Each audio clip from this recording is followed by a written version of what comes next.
What do you treasure most of your time as CBI President?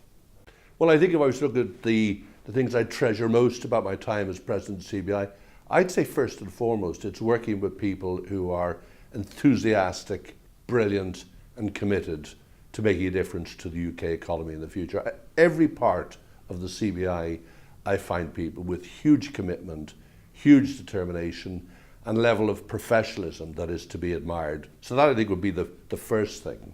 I think the second thing is that I would say I really valued is the chance to see the CBI team really influence the course of the river on major policy issues right across the UK, from education and skills, through infrastructure, tax and regulation, productivity, technology innovation, and trade investment. And in all those areas, I see the CBI team having a big and important impact on the economic development in the UK now and into the future. So I'm privileged to be associated with that and to be able to work with a membership that is diverse, that are totally committed to ensuring their businesses make a big impact on the community and a big impact on the economy. What do you consider to be your biggest learning? Brilliant listening to memberships right across the country, all regions, all nations. When you listen very carefully and you consider their thoughts and their points of view, and you distill that into a clear policy decision, underpinned by fact and high quality evidence, without question can influence future government policy in this country, that more than anything else. From your interviews over the years, it's clear that education is very important to you. Why do you feel so strongly about it, and what impact do you think it will have on business for future generations? Well, I've often said that the great Nelson Mandela said, education is the most powerful weapon to change the world. And I passionately believe that it is only through education that we can tackle the challenges of climate change, of health, of disease, and of prosperity. So education is the vital ingredient in all of that. In the UK, there are over 3 million children who live in poverty. There is a direct correlation between poverty and postcode and what they achieve in the education system. In fact, children from wealthy backgrounds are twice as likely to achieve good GCSEs, twice as likely to go to Drechsler Group University as their poorer peers. That just isn't right. So education inequality isn't right, and it's taking great value away from the UK economy. So I actually believe that the more that we put effort in, and the resource and support of businesses, into preschool, into primary, secondary, college, university, we as business can be a great partner, and we should be fabulous champions of the teaching profession, who arguably are the most important profession for the future success and prosperity of the UK. That's why I'm passionate about education. What do you see as the top priority for UK business?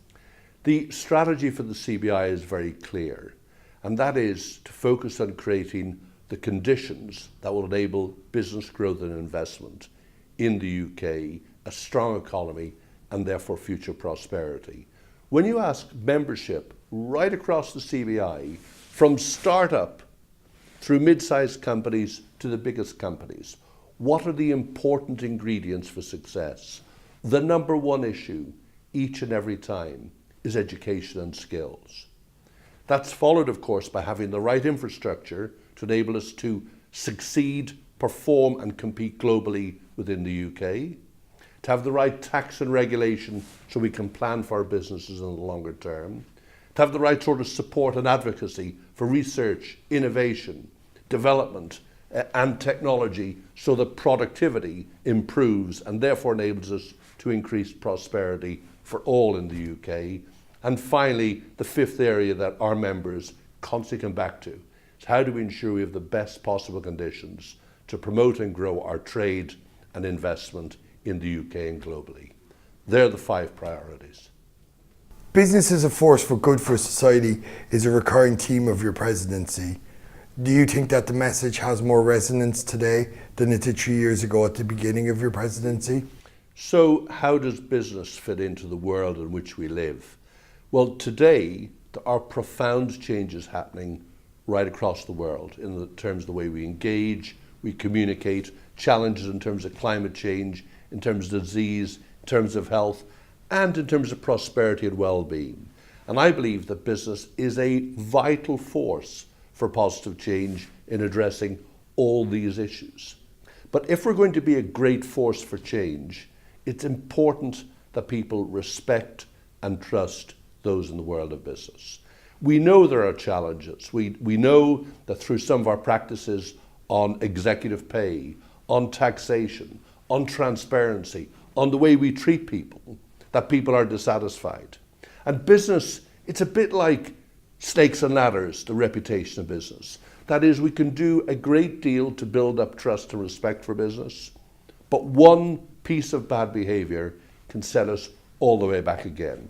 So the task for CBI and its membership is to constantly build more ladders than snakes that are out there, because one piece of bad behavior can set us right back to the beginning.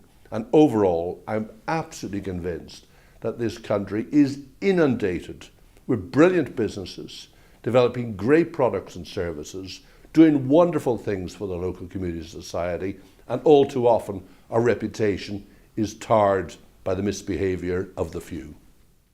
Why do you think business needs an organisation like the CBI? How do you represent 190,000 businesses? It's vitally important that we're able to listen to businesses right across the country, businesses of all sizes, from startups to small businesses, medium, large businesses, businesses that trade just with the UK and internationally. Clearly, across that community, there will be different points of view. But if you're going to influence policy, it's vital that you're able to come to a point of view, to a piece of advice, to a conclusion that can influence government.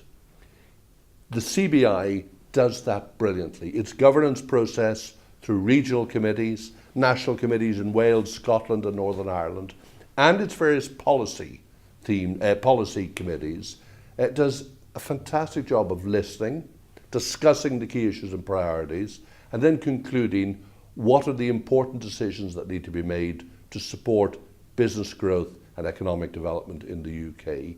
It's vitally important that we come to a single, coherent business point of view, because if we don't, we leave a vacuum for others to figure out what the right answer is.